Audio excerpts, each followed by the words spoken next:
이번 여름 우리나라에 기록적인 폭우가 쏟아지면서 예천 산사태 사태, 오송 지하차도 침수 사건 등 안타까운 재난사고가 발생하고 있어요.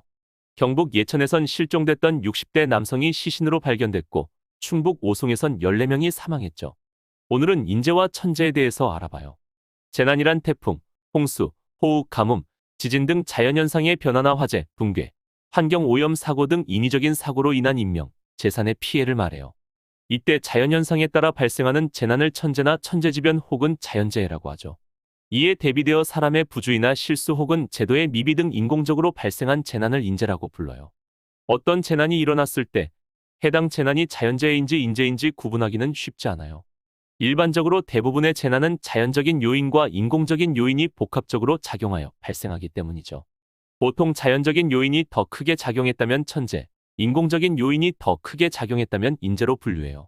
예를 들어 평소 제도적으로 관리가 잘 되었음에도 도저히 예측할 수 없는 규모의 자연적인 현상이 일어나 재난이 발생했다면 이는 천재지변이에요. 그러나 제도적으로 전혀 관리가 되지 않았고 관리자들이 주의를 기울였다면 발생하지 않았을 재난은 인재이죠. 이처럼 어떤 재난이 인재에 해당하는지는 관련 제도나 법규를 포함하여 실제로 평상시에 얼마나 세심하게 관리되었는지를 모두 따져봐야 해요. 재난이 일어났을 때 이를 어떻게 복구할지, 피해에 대한 보상을 어떻게 할지의 문제와 관련해서 인재와 천재의 차이가 가장 극명하게 드러나요. 일반적으로 천재지변의 경우에는 피해가 발생했을 경우 국가, 지방자치단체, 보험회사 등이 이를 보상하죠.